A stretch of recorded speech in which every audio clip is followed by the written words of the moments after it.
Welcome to the All Things Real Estate podcast, your go-to resource for navigating the ever-changing world of real estate. We break down the latest trends, industry changes, and strategies you need to make informed decisions in today's housing market. Check out the show notes at the allthingsrealestatepodcast.com. This show is brought to you by Roost Real Estate Company. If you're looking for real, actionable advice without the jargon, subscribe today. Now, here's your host, Chris McAllister. Welcome to the All Things Real Estate podcast, where we talk about what really matters when buying, selling, or investing in real estate. I'm your host, Chris McAllister with Roost Real Estate Company, and today's episode is called What to Expect from Your Listing Agent, even if that listing agent happens to be you. So whether you're hiring an agent or thinking about managing your own sale, today's conversation will give you a clearer picture of what a professional listing agent really does and why it matters. And I'm joined today, as always, by my partner in crime, Laci LeBlanc. Good morning, Laci. Good morning, Chris. How are you today? I'm great. I'm really excited about this. I think we kind of take for granted that we know what real estate agents do, just because they've kind of always been around, but I think it's shifted a lot, especially lately. So I'm excited to get into the listing agent side of it and what actually kind of step by step they can do for you. All right. Well, we're trying something a little bit new today. You're going to interview me, correct? That's correct. Yeah. So we talk about this a lot on our end, right? Because this is the business that we're in. This is what we do. But I'm going to ask you to explain some things that we kind of take for granted. So we're going to start with thinking like a CEO instead of a homeowner when you go through the sales process. So you a lot of times will tell sellers they need to think like a CEO and not a homeowner. What exactly do you mean by that? Well, it means that if you're going to sell your house, and this is hard to do, for a lot of us, but it means stepping back from the emotions that are associated with my home, right? My house, my whole life, really, and trying to put yourself in the mindset that you want to treat this sale like a business and make business decisions. It's almost like you're running a small temporary company, and that little company that you're running for the next few weeks, hopefully no more than that, has one goal, right? And that's to sell your home, which is normally, for most of us, our biggest asset, for the best possible return that you can get. And when you think like a CEO instead of a typical homeowner, you start to make choices based on data and opportunity, not just nostalgia or emotion. Yeah, I talk all the time about how I can never move because I'm so attached to not only like my house, but all the things in it. Yeah, exactly. And I start to think about if I were going to sell my home, the first thing I would have to do is take all the things out because that would help me detach a little bit. I expect that changing your mindset to where you're looking at it from a business perspective as opposed to, your home, that kind of changes the way a seller makes decisions. Would you say that's the case? I think if you can make that distinction in your mind between, running this as a temporary business and being a homeowner, you get some clarity. You start to think like, instead of asking, what do I want? You start asking, what does the market want? What does my next buyer want? What does that market reward? So that shift, right, which isn't easy. I'm not trying to say, I don't want to be glib about this, but that single shift will help you price, it helps you prepare, and it'll help you negotiate like a listing professional who does it every day. Yeah, I mean, I think that part of what a real estate agent does is help sellers work through the emotional part of this, right? So if a seller or if my real estate agent tells me as a seller, you gotta declutter, you gotta remove all this stuff, then that helps me make that emotional transition. So if a seller is trying to do it by themselves, how can they walk themselves through it? How can they stay objective? Well, we tend to overvalue our memories. And I don't mean that our memories aren't invaluable, but we tend to overvalue our memories in that we think that somebody else and another buyer who's interested in the house is going to feel the same way that you do, about your home. So that's what we mean when we say that people tend to overvalue memories. We're not saying that, memories are worthless or anything like that. It's a different mindset. It's really thinking about, all the birthdays, all the events, all the things that happened while, you lived in and owned that house. Those are yours, and those are yours forever. But quite frankly, nobody else cares, right? So, I try to remind sellers that buyers are comparing features, right? They're comparing one house to the other, and they're comparing the price. What they're not comparing is how many birthdays we had, how many holidays we had, how many first days of school.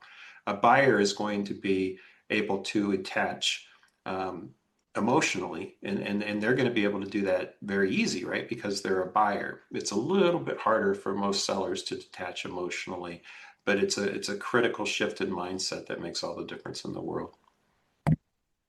Yeah, I feel like as a buyer, you're trying to picture the property without all of that, even what is left after you declutter, after you take away all they used to tell you to take away all your photos, family photos, and that kind of thing. So I guess it's, looking at it really objectively is the goal. It is. And when sellers get too emotionally attached to their home, they start to make some mistakes, right? So typically when their emotions take over, they tend to overprice their property. They tend to underprepare for showings. And this is the toughest thing and the hardest thing is they tend to take feedback personally. And anytime you overprice, anytime that you're not prepared to put your best foot forward when it comes to a showing, or you start taking feedback personally, I can tell you right now, the market is going to punish that combination of behaviors every single time. You're not going to get the price for your house that you want and deserve. Yeah, so if you don't have a real estate agent and you're selling your house yourself, how can you, and you can't rely on a real estate agent to kind of walk you through this, how can you stay objective? But you got to try to treat yourself like your own client, right? You've got to once you get the home on the market, right? And you can do it yourself these days. Even Zillow will allow you to market your own home on their site. But whatever the beauty of that is, you get a lot of data when you're marketing a property these days, whether it's your agent doing it via the MLS or you're doing it alone through Zillow or whatever platform you choose. There's going to be data, and even if that data doesn't include actual showings for whatever reason, you're going to get data on how many views the house gets, how many click throughs the house got. Did they watch the video? Did they go through the 3D self walkthrough? You're going to get data on how long people are actually viewing your home online, right? So you've got data from the moment you put your house on the market. There's data, and you've got to review that data weekly, if not on a daily basis. So you got to get focused on what is the market telling you, and sometimes you get that through the internet, of course, via Zillow or what have you. But it's about the data. It's not about your feelings, right? It maybe the question for people to ask themselves is, if this were a listing that I was managing for somebody else, what would I recommend I do? Yeah, well, you know how much I love data. As a marketer, I don't think there's anything more important than data. If you can't back it up with data, then there's no reason to do it. Or Right. you can certainly try it, but if you can't, you have to be able to measure it. So that's a perfect segue into kind of, I wanted to talk about marketing and how you market a home in a way that kind of moves the needle in your favor. And a lot of people, I feel like, think selling a house just means putting up a sign in the yard and waiting for people to call you or text you or scan a QR code and go to Zillow. But like, what does that really look like now with all of the technology we have? Like, what has changed? What hasn't changed? How do you really market a home to sell? Well, sadly, I think a lot of realtors put a sign in the yard and sit back and wait. So it's not just for sale by owner folks. In fact, I would say that for sale by owner folks might make that mistake less often. But I digress.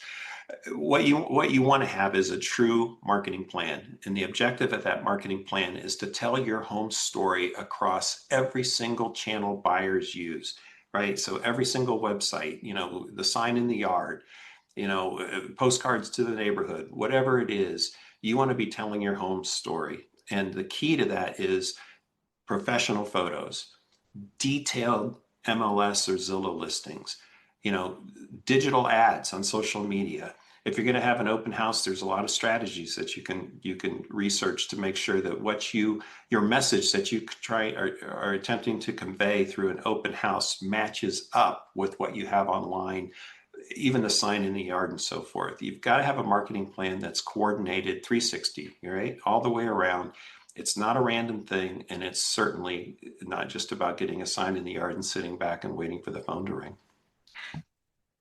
I think there's one area there that people are really going to push back on. And I think honestly, it's the professional photos that you mentioned. I've got an iPhone. I went and saw some blue-footed boobies. Those are birds, for those of you who don't know. Got some amazing pictures, even though I have zero experience. And so I feel like I got great pictures of my kids if I put it in portrait mode. I feel like there are people who are going to say, oh, no, my iPhone will take good photos. I can take the photos. So convince me about these images, Chris. Well, I've never seen a professional photographer who specializes in photographing homes. I've never seen anybody just personally who doesn't do that for a living come close to the quality of the pictures that a real professional takes. Now, having said that, every house is different, every situation is different, and I have to say, if you do make sure that the home is staged appropriately. You've gotten rid of all the stuff, all the clutter. It's clean. Fresh paint, whatever it is you needed to do to prep the house. I'm not saying that you can't get some solid pictures with your iPhone. I'm just saying if your goal is to get the best price possible and to leave nothing to chance, spring for the $200 or $300 that it might cost to get professional pictures. Great images, they don't just show a home, right? They don't just show a room. They don't just show the size of a closet. They sell a lifestyle. And done right by a professional who specializes in marketing homes for sale, I mean, I'm telling you, it can add thousands of dollars, if not to the appraised value of the house, the perceived value of the house in the mind of the buyer. And that's really your goal. You want that buyer to make the best possible offer that they can afford. So I guess my question is, why take any chances on that?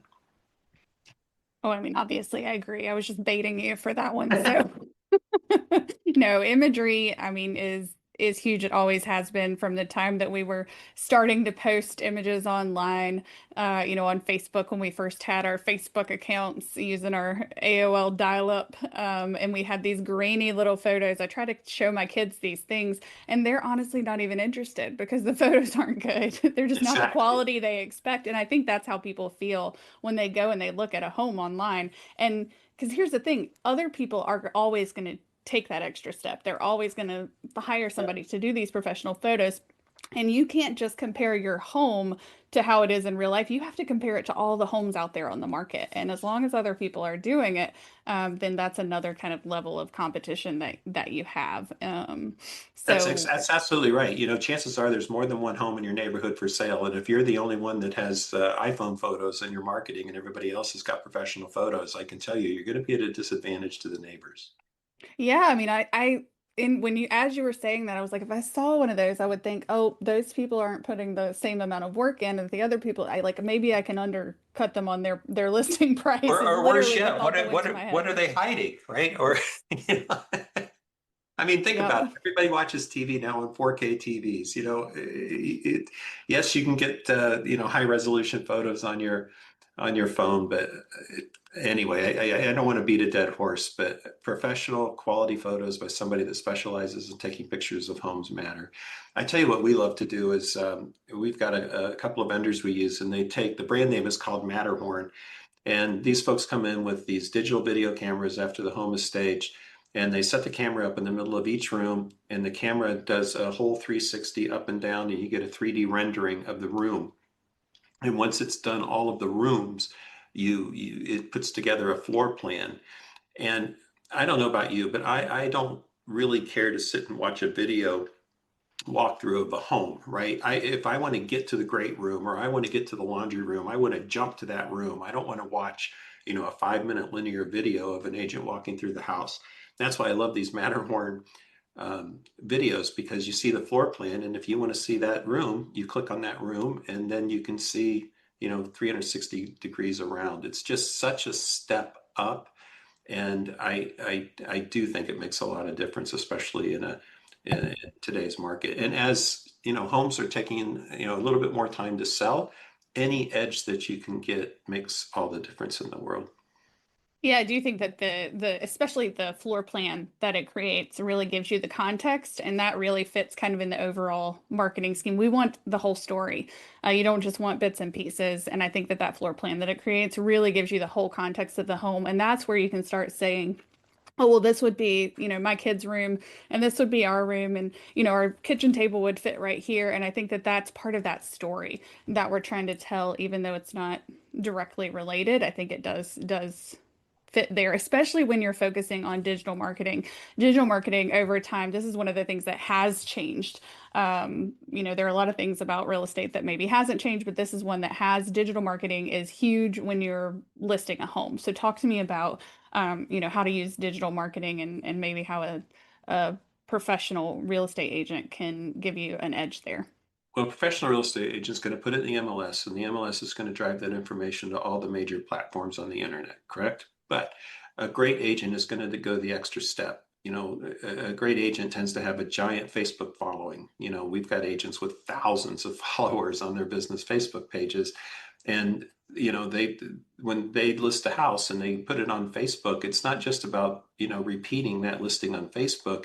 It's also about making sure that the people that they know they're friends with on Facebook who might be interested in that property are going to see it.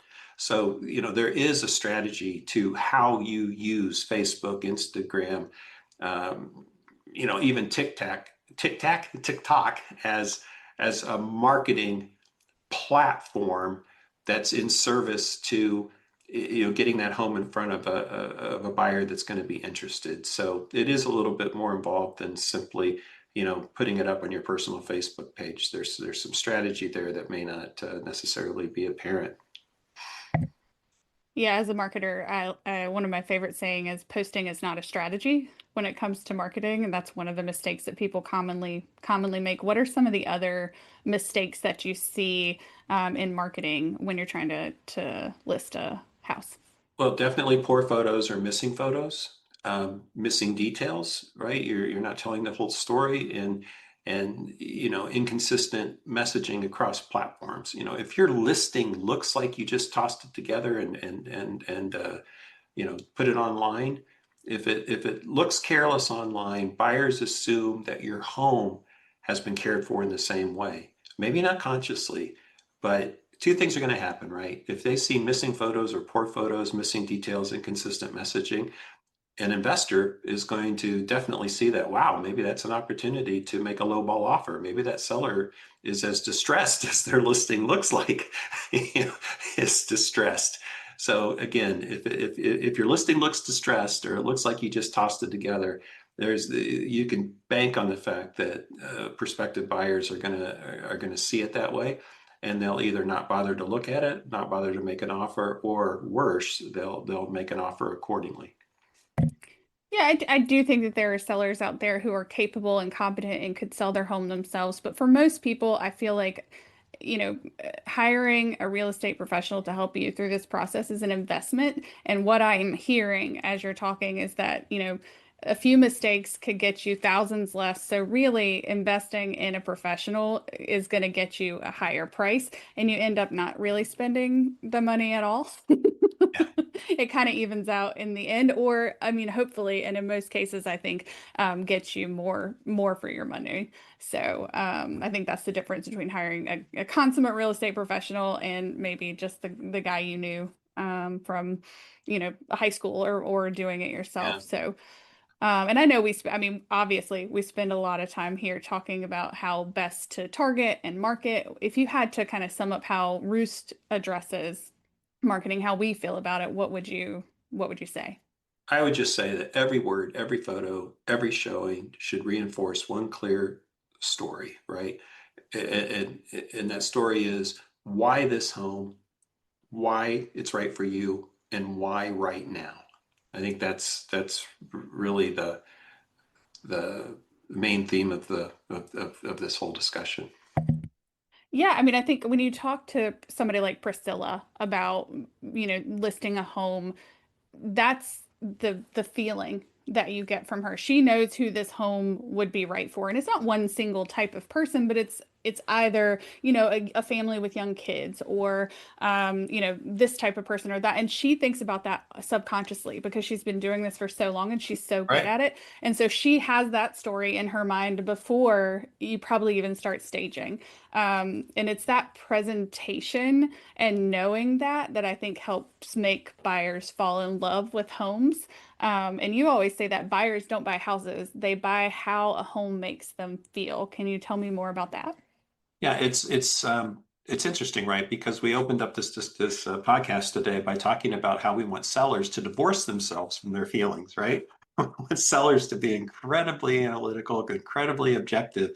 But as a home seller and as a professional marketer, you want to tweak every single emotion a potential buyer may have, right? You know, buyers imagining, it is emotional for buyers, right? That buyers imagine their life unfolding in a home, in the space, right? If they come in and they see a clean, bright, uncluttered home, it helps them picture themselves living there. If they, walk into a house or see a picture online and it's messy, it's cluttered, it's haphazard, if there was an emotional uh, spell, so to speak, when they walked up to the house. As soon as they walk in, you're going to break that spell. So, as a seller, I don't want you to be emotional, but I do want you to do everything you can to play on the emotions in a positive way, but to play on the emotions of the seller because it's such an exciting time for them and you want them to be excited about your house. Yeah, when I moved into this house, it was my grandfather's house, so there wasn't that process, right? Everything was still here. It was up to Yeah. us to do all of the things that you need to do, and we really started getting excited. And there was obviously a myriad feelings there because it was my grandfather's home, but we really started getting excited about our future in this home after we had removed everything, after we had repainted the Yeah. walls white, and we just did it to have a blank slate because we didn't know because it But was that's the first impossible to step to see. making it your own, right? Yeah, it was impossible to see like what colors we wanted or what because everything from Pebble was still here and it wasn't going to function well for our family. So I feel that one kind of in my soul. But if you had to pick three things that a seller has to do, so these must do items before they list their home, what would you say those top three things are? Well, that's easy. You got to tidy up, you got to clean up, and you got to fix up, right? So when we say tidy up, we mean declutter. I mean, we've had sellers over the years that have rented storage units, right, to get stuff out of the house, put it in a storage unit just to make more space, right? All the stuff that, you live with, you look at on bookshelves, on tabletops, closets, etc., every day, get rid of it. Your goal when we say tidy up is to declutter everything. When we talk about cleanup, spotless cells. Now, I'm not here to say anybody's living in a dirty house, but I want everybody who's going to put their home on the market, as soon as you get it decluttered, I really want you to consider bringing in a professional cleaner that's going to come in and make sure that house is absolutely spotless. And the third piece, fix up, you got to go after those small things. If the rug is ripped or the carpet is ripped, you should probably replace that carpet. If there's a nail hole, fill that, touch up the paint. If the, threshold is not quite securely attached when you come through the front, whatever it is. And again, if you're doing this yourself, right, if you're your own listing agent, sometimes it's hard to see those things. So we have a couple of tools on our website that you can download that'll help prompt you to look for certain things. But please, please, please, selling your home as is overrated. You want to repair the small things that buyers will notice, but we as owners sometimes overlook. Yeah, it makes a huge difference, right, in the final purchase price of a home, these seemingly small things. It does. And I got to tell you, it's the difference between night and day. The term staging bothers me a little bit. I think a staged home means that it's set up for living, but it's clean, it's not cluttered, and it's not personal, right? A staged home might be a little bit more generic. So you want people to be able to look at your house and not see your life. You want people to look at a house as a clean slate, sort of like you said at your grandfather's house, so that they can start to see it the way they will fix it up, the way they will live in it. But staging doesn't have to be an elaborate process of bringing in professionals and moving out your furniture and moving temporary furniture in. But a fresh looking home that's clean, decluttered, no obvious deferred maintenance. I can tell you every single time in the 25 years I've been doing this, that home will sell faster and potentially for thousands of dollars more than it would otherwise. That kind of fix up, tidy up, clean up, it signals care, it signals confidence, and it makes people feel comfortable that this is a home they should consider to buy and live in. So you wouldn't be happy if if a seller said, "Oh, the buyer can fix that," right? You That's know, maybe not our ideal situation. there have been markets, like during COVID, where people were just buying everything sight unseen, but that is not where we are today. If something's broken now, the buyer's going to assume that there's more hiding behind it. So fix it. That little bit of investment, it's going to pay back big time. You're going to get it back in the price you ultimately sell the house for. Yeah, I mean, if you've ever owned a home before, you know that even if everything looks perfect, there's always something that needs to be fixed. There's always something hiding, just waiting to break. So, yeah, if you can see things that are broken, I'm sure that that's a huge indicator that there's more where that came from. So we talk about kind of the model home standard for sellers at Roost. Can you tell me a little bit about that? Well, if you wouldn't see it in a model home, you shouldn't see it in yours. So maybe something that every home seller listening to this should think about is drive out next Sunday to the local new subdivision that's going up and take a walk through the model home. You know, you may not, that's your goal for presentation. You may not get 100% there, but it will inspire you to take a second look at how your home is going to present once you get it on the market. So, in other words, you would just reinforce the fact that I can never move or sell this house ever, Right. because I'm just looking around at all my things, and there's just no way. None of this would be in a model home. I understand. Um, all right, let's change gears just a little bit and move on to pricing. Pricing is, I think, not even arguably, but it's probably one of the toughest parts of selling your home.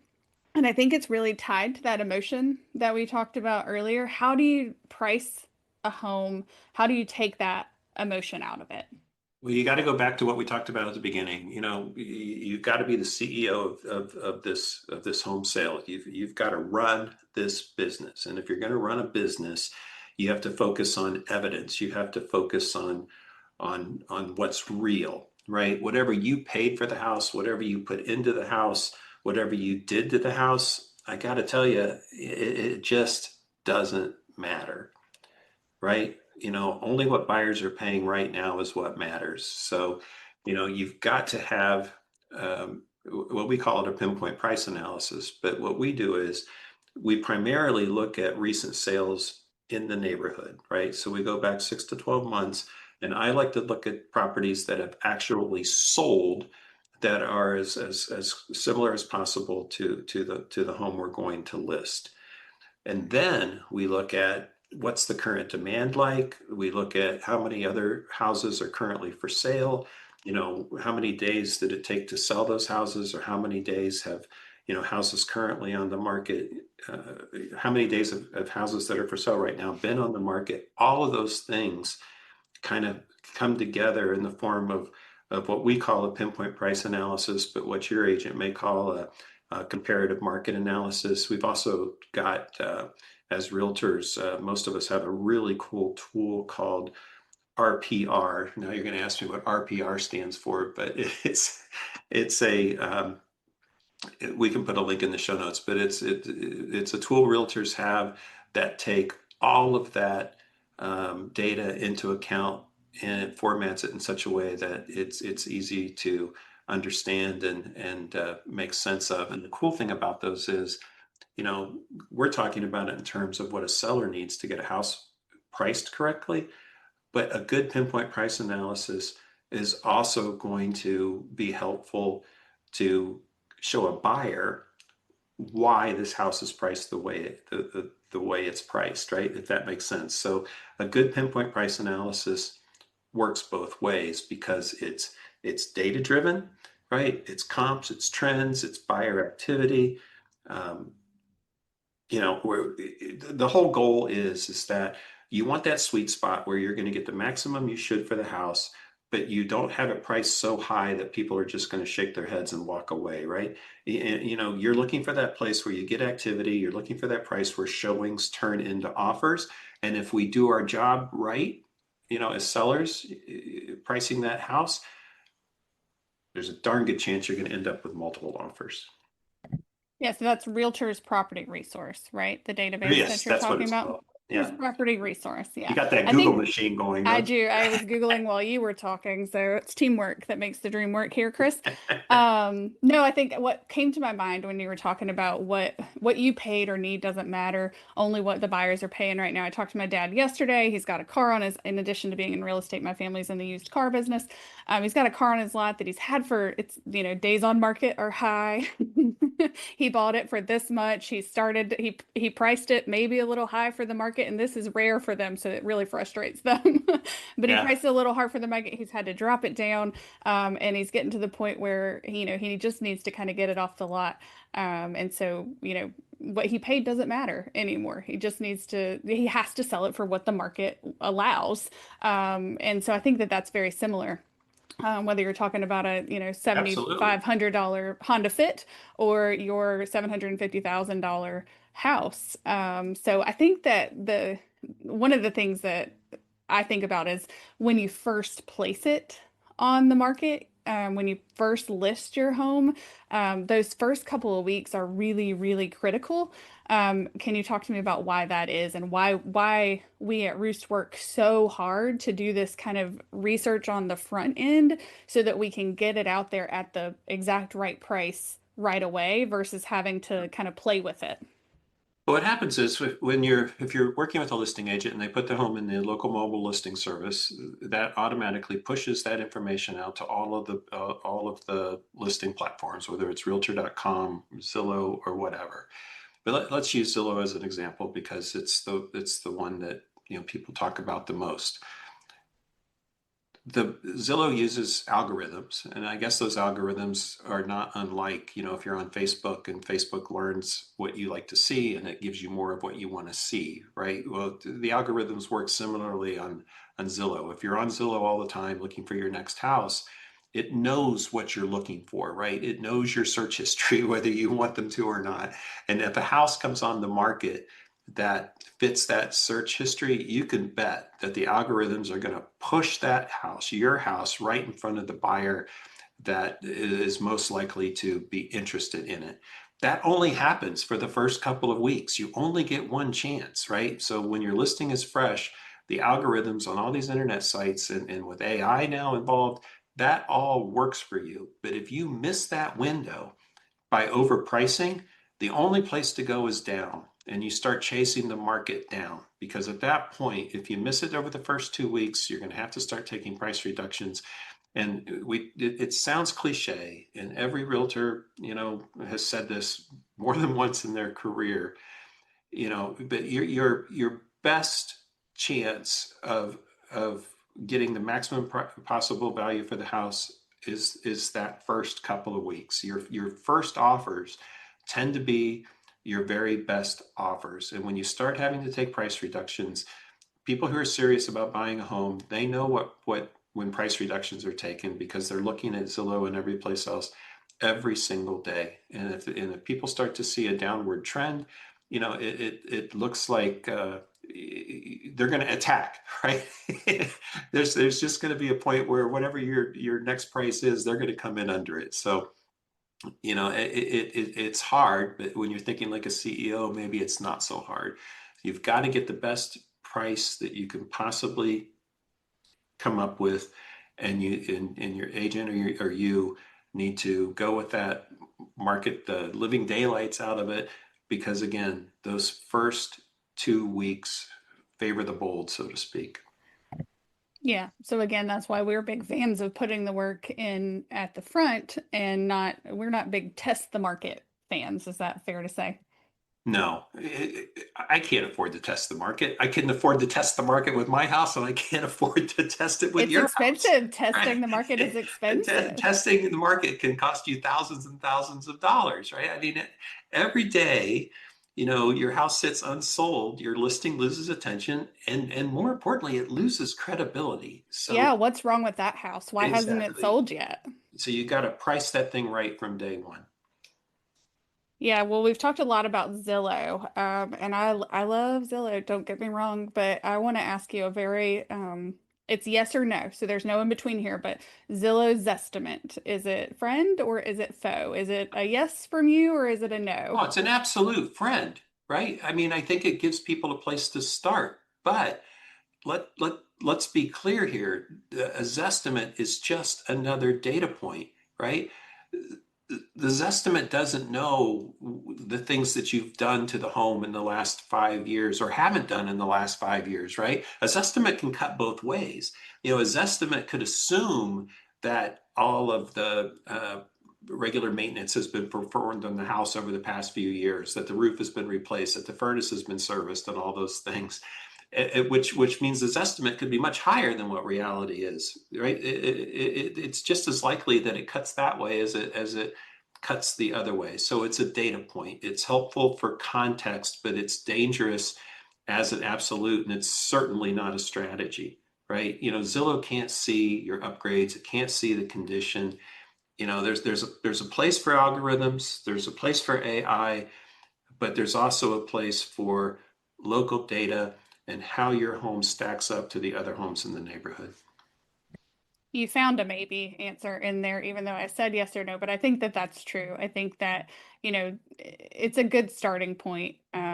Which speaking of starting points, I think it's time we could talk about negotiation, which is where, as someone who, is anxious, I'd say, to say the least, negotiating is where I really see the value of, knowing your stuff, whether you're using a listing agent or you're doing it yourself. The ability to negotiate is going to be, that's where you determine what you actually get for your home, right? So you say a lot of times that the offer isn't the finish line. Like once they make an offer, it's far from over. It's just the beginning. What do you mean by that? Well, it is the beginning. We've talked about getting a home ready to market. We've talked about marketing, but when that first offer comes in, or better yet, let's be positive about this. When that first batch of offers come in, right? That's when details matter, right? So, of course, the top line price is a data point, but so is the type of financing the buyer is going to have, the contingencies they're asking for. When can they close, and does that closing line up with what your goals and objectives are?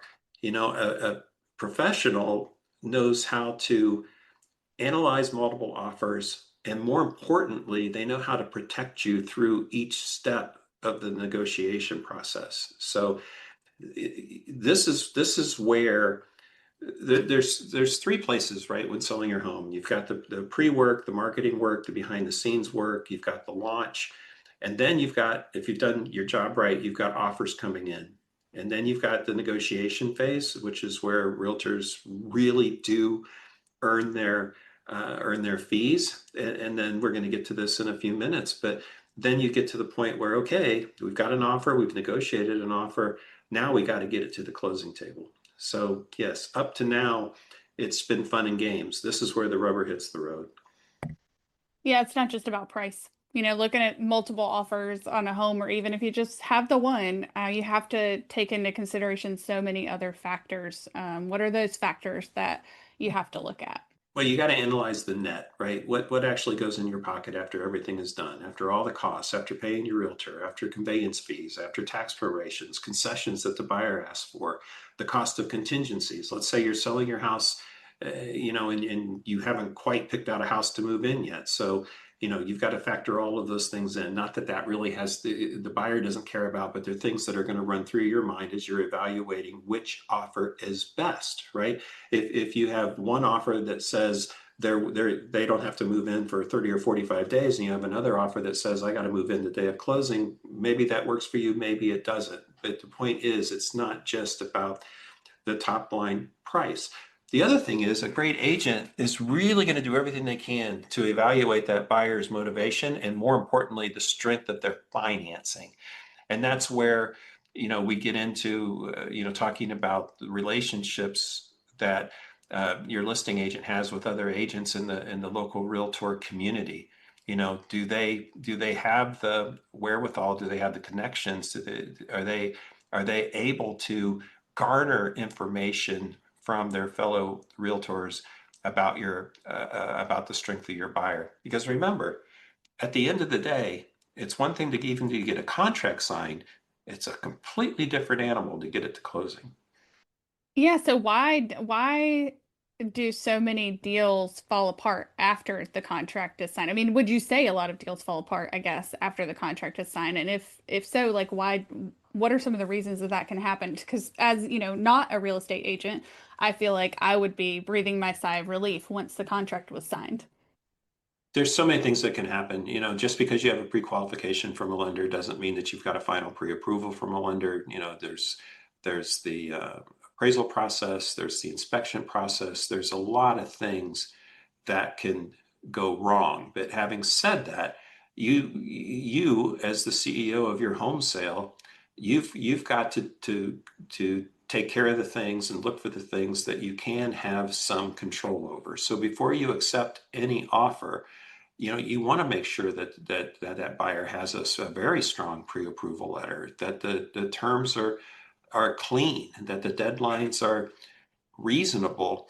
And I think this is a small thing that people overlook, but your listing agent will tell you there are some agents that when they make an offer on a property, they've got a complete offer package that is just beautiful, right? It's well organized, it's legible, all the signatures are there, the initials, everything that's supposed to be in a contract is there. And you've got other agents where they're just a little sloppy, right? Or maybe they're less organized and so forth. And I'm here to tell you, if I had two contracts and one of them was, good pre-approval, clean, neat, and tidy, and this sounds crazy, but a good looking offer package, I got to tell you, all things being equal, there's probably a higher probability that agent who took the time to put a great offer package together is the one that's actually going to get to the closing table. Even if it's like a lower offer? Absolutely. There's a lot of reasons why somebody may take a lower offer.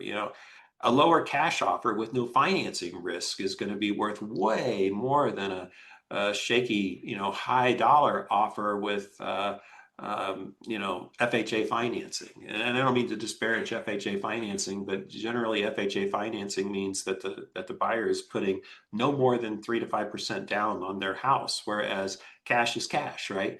And then you get into distinctions between people who are putting little to no money down and people who are getting conventional financing with 20% down. But there is a huge difference in probability of something getting closed, when you have a cash offer versus a financed offer. Now, am I saying that you're going to take 20% off the top? Of course you're not going to. But, if it means taking an offer and getting closed 30, 60, 90 days from when, realistically, depending on the time of the year, you might get a quote, a better offer, you've got to think like a CEO. And you've got to take the offer that makes the best sense for your situation. It's not about the highest number. It's about what's going to put the most money in your pocket and actually get to the closing table. I think that speaks a lot to the relationship you have with whoever's listing your property. I think that knowing your motivation and knowing what's important to you and understanding your story is so important. So obviously, if you're listing your home yourself, you understand that it can be difficult to detach from that. But I think that when you work with a professional, that's one of the things that they have in the back of their mind at all time is how does this impact my client's goals? Is this aligned with what we discussed? And how they're feeling about, moving forward with their life. So I think that's one of those features of the quiet professionalism that we talk about at Roost. Can you talk to me more about kind of quiet professionalism and what it looks like from the contract to closing stage once you've got that signed contract. How does working with a professional look and what should it feel like? Well, you know, you've gone through the marketing process, you've gone through the offer process, maybe only the first offer process, you've negotiated, a contract, it's in writing, right? Because that's the first thing. There's a little thing in real estate called the statute of frauds. And it says that only those agreements that are actually written down and signed by both parties are enforceable. So, you've got to get all the way through to that point. But then another clock starts ticking, and it's that period, like you said, from contract to closing. And this is where deals can fall apart. It's when you've got the inspections happening, you've got appraisals, you've got lenders who hit delays or run into snags with their buyers, and without proactive management, little tiny things can become crises.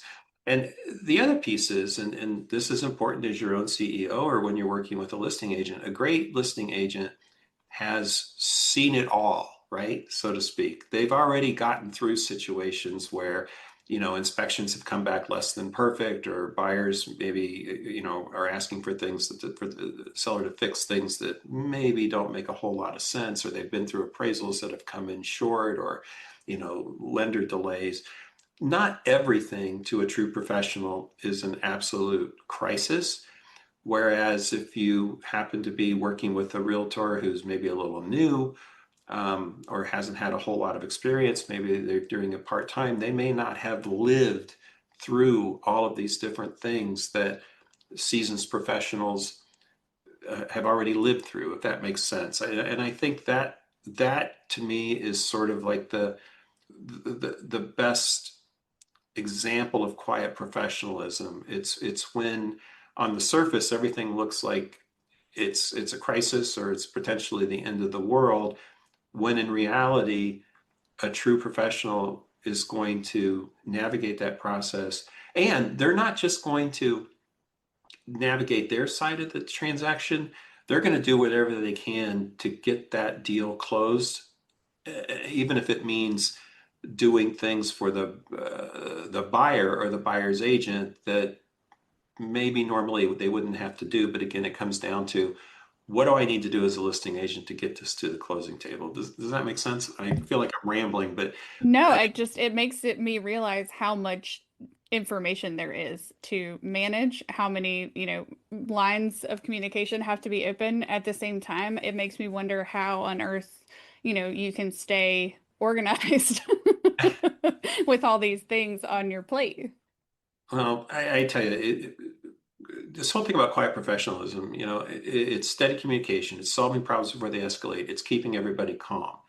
And, I always talk about real estate as being a practice, and it's a practice no different than a lawyer practices. It's no different than a doctor practices. And if you're working with a professional, the more they practice, the better they get, the more they've seen, the better experience ultimately that you're going to have. And this whole thing with quiet professionalism, it also extends to organization, right? So, a great agent is going to track every contingency, every piece of paper. They're not going to wait for the lender to report. They're going to be reaching out to the lender to find out where they are in the process. They're going to be proactively talking to the title company. They're not going to wait till the last second to have the title company come back and say, I need this, this, and this, right? You got to keep open lines of communication with everybody involved in the process, because at this stage, it's not just about the other agent, or it's not just about the buyer. It is about the lender. It's about the title company. It's kind of like air traffic control, if that makes sense. Yeah, there are so many things that a real estate professional is doing that I think sellers don't even realize that they're doing. Yeah, it's true. I mean, but this is where agents really earn their keep, right? This is how they make a living. They get things to the closing table. They don't just sell houses. They don't just get signed contracts. They get things to the closing table, and that involves a lot of coordination behind the scenes, right? Again, appraisals, negotiating, repairs, deadlines before they slip. Contracts are real things, right? There's dates in there, and if you miss a date, you potentially could lose the entire deal, right? This is serious business. It's not for the amateurs out there. Yeah, I think that, a lot of times we talk about trading hours for dollars, and that's kind of how people look when they pay someone for a service is, oh, it's not going to take them that much time, or it is going to take them a lot of time. But really, I think in every situation, but especially when you're talking about real estate professionals, you're not paying them for their time, you're paying them for their experience, right? If they have decades of experience doing this, then maybe they can do it a little more quickly or a little more naturally, but you're not paying for the time they spend, you're paying for the experience that they have and how much easier they're going to make this process for you. And I think in a lot of ways, you're paying them to be your confidant and maybe your psychiatrist through all of this too, because There's a lot of that too. staying calm is not my strong point. And I will say that my lender in this scenario, because that's where my anxieties really were, and my agent, thanks, Nana, were really good at helping me keep calm when I felt really tense about how things were going to work out. And I think that's one of the things that a good real estate professional does well too. Well, a great listing agent is going to keep everybody focused on the goal, and the goal is successful closing. So, at the end of the day, I think professionalism means being the calmest person in the room, or maybe it's the agent that makes what we know is incredibly complicated look easy. I'm just gonna, I'll keep striving for that being the calmest person in the room thing. It's good to have goals. But I think one of the things that really helps with that is clear, consistent communication. When I was going through this process, not being in limbo, not knowing what was going on was the thing that helped keep me the most calm, and helped keep me feeling really good about the process. And like you said, kept me focused on the end goal. So I am baffled when I hear somebody say, "Well, my real estate agent never communicates with me, never calls me." Why? How can that still happen with all the ways we have to communicate and stay in touch? How does that happen these days? Well, I I think there's a couple of things there that's going on. So, a lot of agents work really, really hard, but they're focused on doing the job, and they neglect communication. And, sellers, even rational CEO type sellers, deserve updates even when there's nothing new, because at the end of the day, silence breeds anxiety. That's just how it is. Now, on the other side of that, my tip for the day is have an open discussion with your agent about how you want to be communicated with and when you want to be communicated. In this age, I don't know who uses the phone anymore, but there are some discussions that where a phone call is the only way to convey information and convey it accurately the first time. There are many conversations I see agents trying to have via text message that in no way, shape, or form should be conducted on text messages. Sometimes email can be a little bit more impersonal. So, you take those big three, right? Texting, telephone, and email, and I'm sure there's a million others in the social media age, but there's different conversations that are appropriate for different things. If the text might be, the day of closing, I'm on my way, be there in 10, that's a text, right? If you're not going to be there in 10, it's a phone call. You just got to know your audience. You got to have a conversation about what you expect, when you expect it, and how you want to be communicated with. And that is not too much to ask. No, I agree. If silence breeds anxiety, I think that good communication breeds trust, and that's always what we're looking for. What's kind of like your minimum standard? What's your communication rhythm that you would suggest for agents or for sellers who want to make sure that they're on the same page? What I see is, most of the great listing agents out there, they sort of carve out a day, whether it's Monday or Friday or both, that they spend time communicating and updating their sellers and buyers for that matter in the midst of a transaction. So, you need weekly updates at a minimum. The other thing that really tends to make sellers anxious is sellers want real time updates after showings, and Even if it's bad? well, Even if the showing didn't go well? they need that information even if the showing didn't go well. The problem is we as real estate professionals, the very best of us, we're lucky to get feedback from the other agent maybe 30% of the time. but it doesn't mean we shouldn't ask. But at a minimum, if we don't have any feedback, we need to communicate that to the sellers as well. A lot of the showing services these days, they will solicit the agent for feedback after the showing. If the agent follows through on that, gives good information, that information is immediately communicated with the listing agent and or the seller. So that's helpful. But I do want to tamp down the expectation that you're going to get real-time feedback after every single showing. But you're not. But that doesn't mean your agent isn't going to have contact with a lot of agents in the market, including agents that have shown your property. So weekly updates, best case, communication after every showing, and yeah, the expectation needs to be something that you're going to hear from your agent and be able to count on it.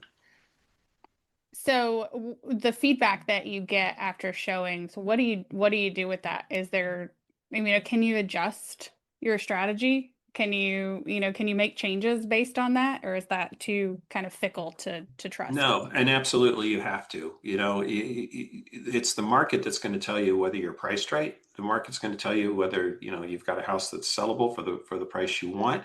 So as a seller, you want honest buyer reactions, good and bad. We often say that pricing is a strategy. It's not a one-time event.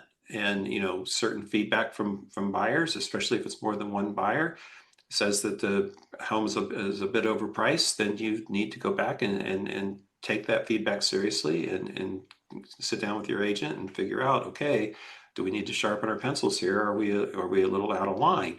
Sometimes you get feedback on, how the house shows. Right. And if you get that, then you definitely want to consider, making some changes when it comes to fix up, clean up, whatever, coat of paint, what have you. So what if there's no news? I mentioned that my biggest anxiety was just kind of being in limbo and not hearing anything. How do you handle, no news? Well, the best of the best will just still check in. They'll say, here's what we know, here's what next, and here's what we're watching. You just don't want, as a seller, you just don't want to be left hanging, right?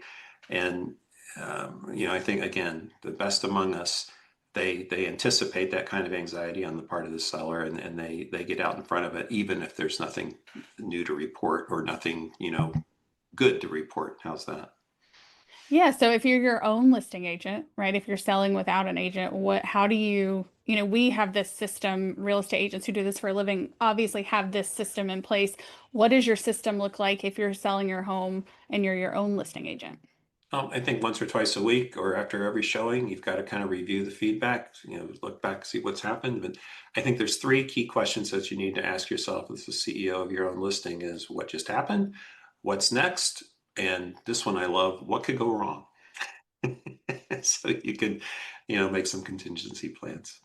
Oh, my brain really loves that question. That's my brain's favorite question. It's what could go wrong? What could go wrong? Oh, let me tell I you. like to start with what could go right just to set myself up for success, but we'll always get to what could go wrong.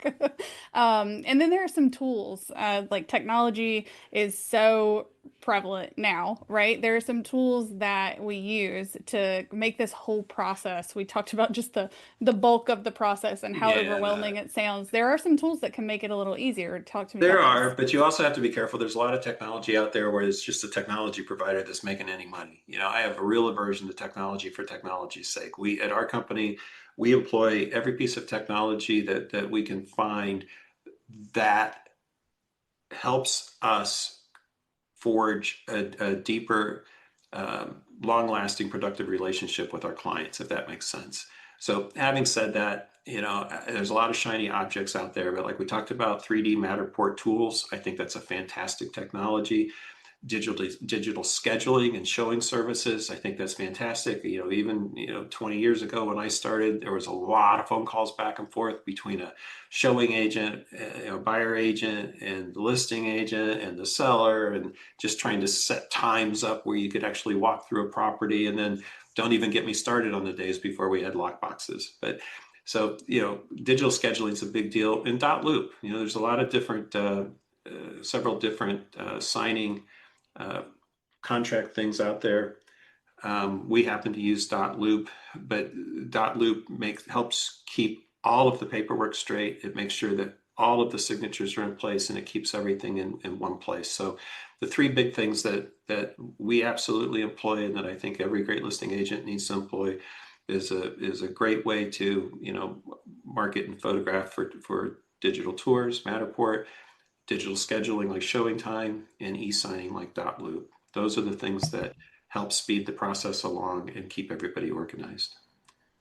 Efficiency and trust are the things that I think come to mind when I think about those tools. If the tool helps you be more efficient, or helps you build trust with either your seller clients or people who are thinking about buying the home, I feel like they're worthwhile. I do think that there can be too much tech, like you mentioned. Um, we talked about tech for tech's sake, or the newest shiny object, but I also think there's a human element there that you have to Yeah. keep, right? There was that old phrase, high tech, high touch. There's places where high tech makes sense, but you still want to, high touch still matters, right? It still comes down to the human, belly to belly, one on one. That's where deals are done. That's how closings actually happen, right? So you just, tech cannot replace human judgment, right? I think tech can amplify the expertise of a great listing agent, and I think it does.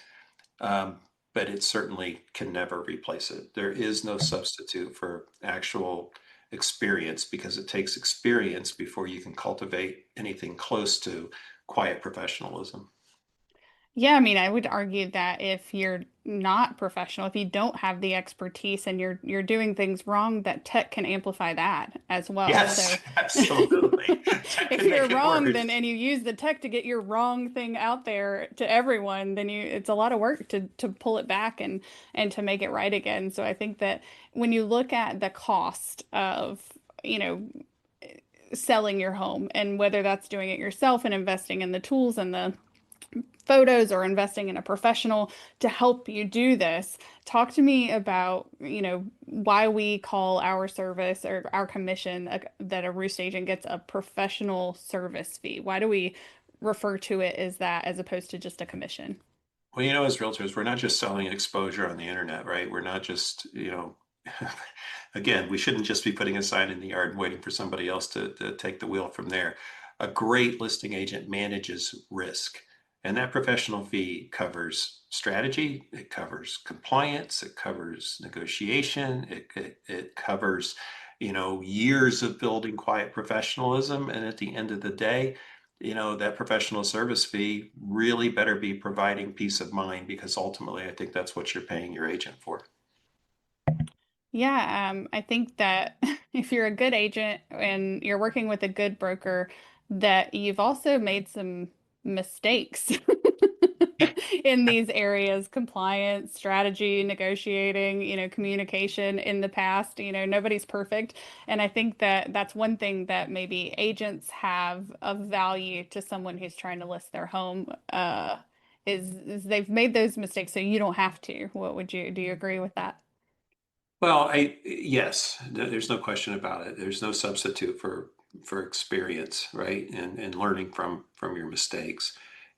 Working with a seasoned agent, it should prevent costly mistakes, and you can make mistakes in overpricing, there's mistakes with missed deadlines, legal missteps, and those things can, God, in the worst case scenario, those could wipe out your equity. So, there's just a lot of places where, again, it sounds a little self-serving, but there is no substitute for experience. Yeah, that's why I'm the one asking the questions today, is because I don't mind self-serving. I think that the value of a real estate agent, as someone who's not one, is obvious, but I work with them day in and day out. So I can absolutely see, sellers who want to do this themselves. And it is possible, but I'm guessing that you could probably tell me at least one time, probably several, that, having experience saved a deal that felt like doomed, that hit a last minute snag, or something occurred, and experience, and having dealt with that before probably helped you save it.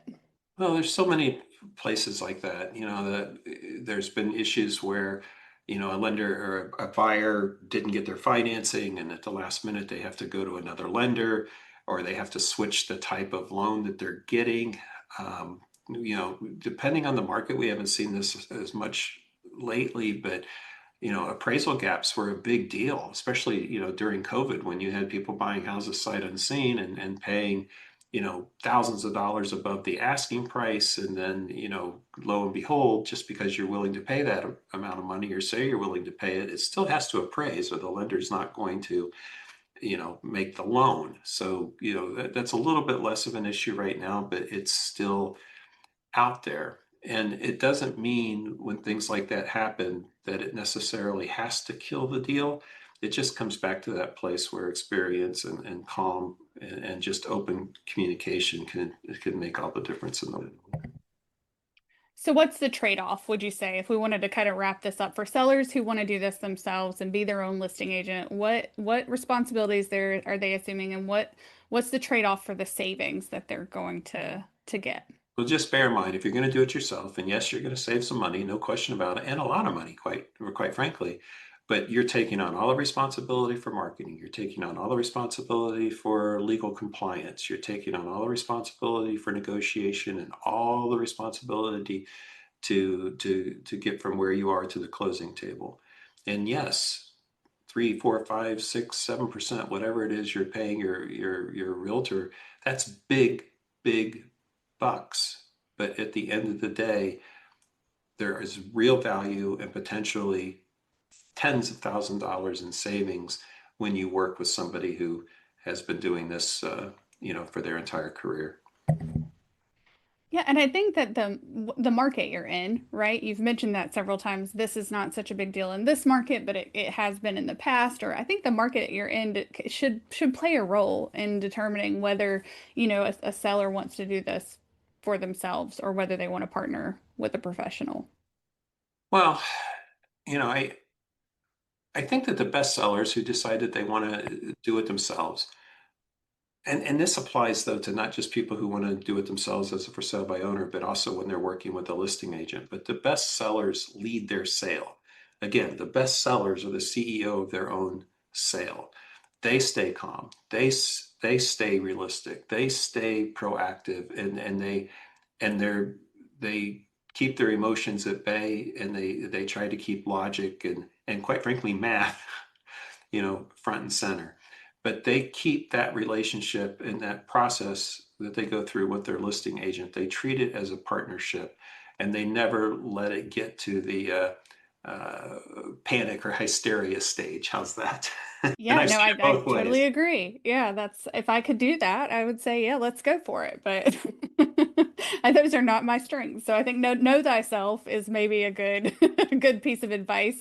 What's another kind of piece of advice, or what's the one behavior that you feel like every seller should adopt as they're getting ready to list their home, whether they're doing it themselves or working with an agent? Communication is clear. It's clearly the number one thing. If you're doing it yourself, you need to have open communication with all the agents in the market, because chances are they're the ones that are going to bring you a buyer. You want to be always in a mindset that you're making decisions based on facts and not fear. You're always trying to build trust with not just with your potential buyer or buyers, and the real estate community. Um, your goal is to take what could be a very confusing process with a lot of moving parts. You want to turn confusion into control, right? If that makes sense. You want to try to look ahead. You got to look around corners. You want to be proactive enough that you're not constantly reacting to the thing that just happened, and you start to sort of lead your sale. And again, I think as we wrap up here, I think that's the theme of the whole thing: is you want to be the chief executive officer of your sale. You want to be running that business. Don't let that business run you. Yeah, I think that's great advice for just life in general, right? Marriage, parenting, politics, the whole nine. Communicate openly, make your decisions based on facts, not fear.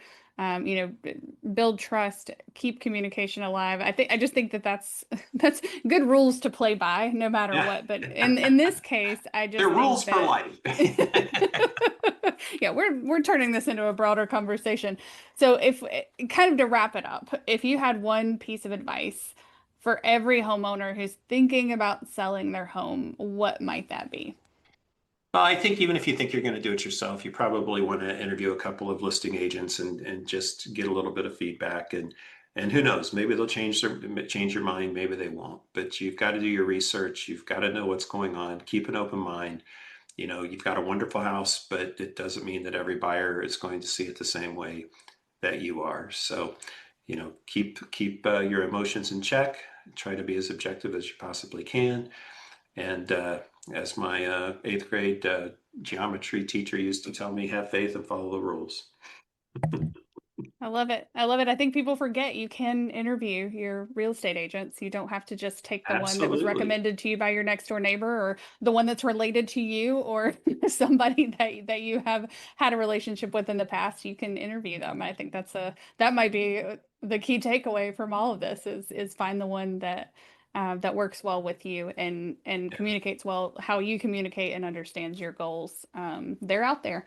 Um, that's all I had for you, Chris. I feel like this is a lot of information for home sellers, but I think it's all good. And I do think there are a few common threads in there that we pulled out that will help sellers really become what we call a home selling genius and really get the most out of their property, so that they can move on to their next roost.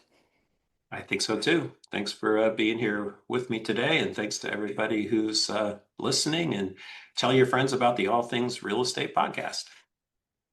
See you next time. Bye.